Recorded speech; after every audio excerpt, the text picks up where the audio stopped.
Hi, thanks for catching up with the Zoo Crew. I'm Leonora Dillon, Education Curator here at the Salisbury Zoo. As you can see, we're gearing up for our Christmas season, so we hope that you guys will come out and check out the zoo and the animals here as we're going into our winter season.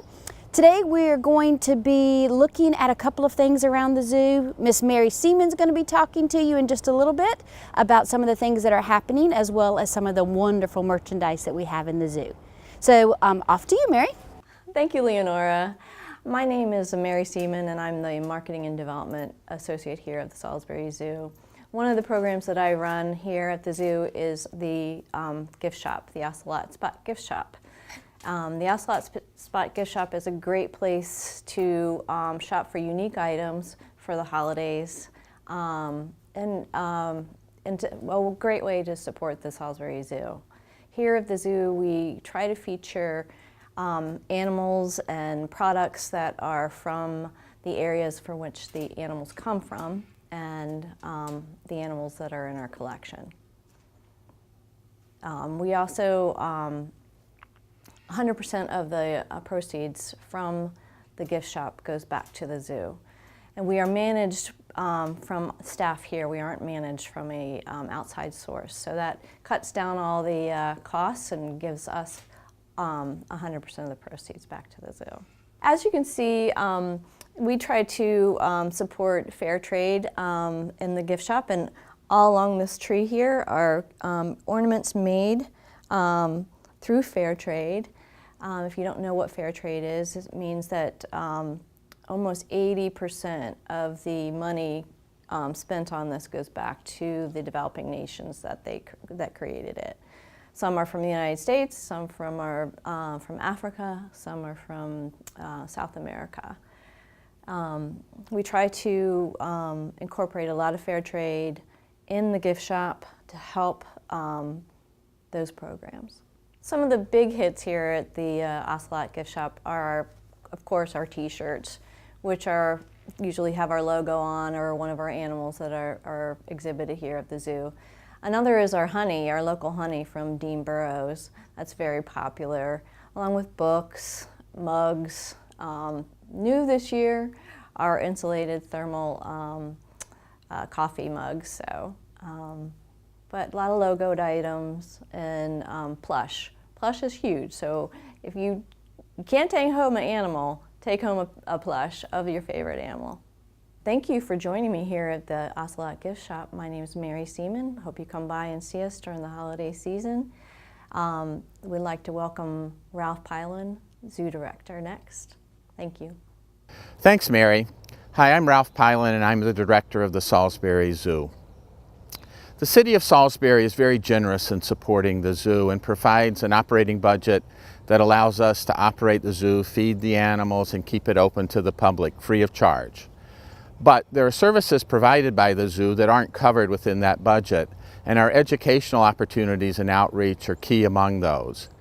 Every year, the zoo is dependent upon the Zoo Commission being able to raise funds to support our educational activities.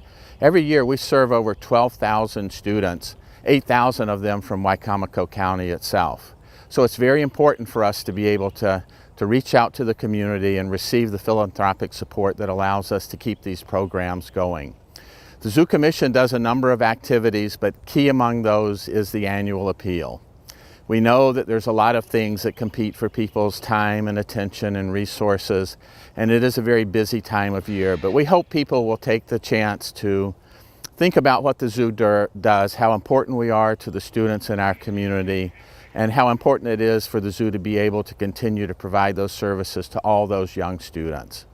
So thank you for that support, thank you for your consideration, and now back to Leonora. Thanks, guys, we appreciate that. Today we're also going to get to chat with one of our keepers and get to see one of our exhibit animals. So off to the exhibit. I'm Caleb. I'm a zookeeper here at the Salisbury Zoo as well, and I am the primary caretaker for the animals that are in the middle part of the zoo, middle geographically, not necessarily in the zoo itself, not necessarily of animal types. That includes the red wolves, the Andean bear, the spider monkeys, cotton-top tamarins, and a variety of ducks, North American beaver, Behind you, you'll see our Andean, or behind me, you'll see our Andean bear, Chaska. Sometimes people call them spectacled bears, but they're the only South American bear.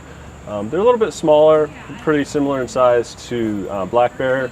The females are a lot smaller than the males. They tend to be right around 200 pounds. The males can be around 300. Our female has had a baby successfully once. She raised her baby Alba, who moved to the San Diego Zoo back in May. And we are currently looking to acquire a new male. Her mate was actually an older male, and it was kind of a miracle baby that she even had Alba. And he passed away not long after she was born. So since she was a very good mother, we're actively trying to find another suitable mate for her, because we would very much like to have more bear cubs in the future. And I think she is 6.5 years old. She was born at the National Zoo in Washington, D.C. She, I believe, had a brother who moved to another zoo. They typically have twins. Her first time having babies, she just had the one cub. And like I said, she was a great mom. It was very, very cold at the time of year that she gave birth. It was January 23rd. And she did a very, very good job of taking care of the baby, making sure that they stayed warm. They, a lot of the time, are very reclusive in the wild. They're very hard to study and find any information on them. So they don't know their exact gestation period, but they believe it's about 63 days. So it was a lot of guessing games when she had the baby and leading up to that time, where we had to just kind of follow her cues and leave her alone as much as possible, so we didn't stress her out, and so that she could take care of the cub, but also provide what she needed when she needed it. It was a really, really neat experience. Everyone in Salisbury also got very attached to the cub. We had a naming contest and a photo contest, and we were sort of sad to see her go. Of course, we got very attached to her, as well as the rest of the community. But it was bittersweet in that she moved to such a nice facility. Thanks for that. Want to remind everybody about our Critter Christmas that's coming up. Critter Christmas is a great time to come out and have fun with your kids. We'll have a variety of craft stations in the Wolf Building and in the Education Center, where you can either make goodies for yourself or you can make presents for your friends and family. We will have a few free stations, so those crafts are available to anybody and everybody. Otherwise, you can purchase part of the craft stations, kind of an a la carte, where you can pick and choose which ones you want to do, or you can do the passport and do one of everything. We will have hot chocolate and yummy goodies that will also be for sale, so make sure you come out and visit with us on Critter Christmas. The dates for that event are December 10th and December 17th. It runs from 1 until 4, and most of the activities are housed in the Education Center and the Wolf Building, so you can check either of those locations as you're coming in. Thanks for catching up with the Zoo Crew here at the Salisbury Zoo and on Pack 14.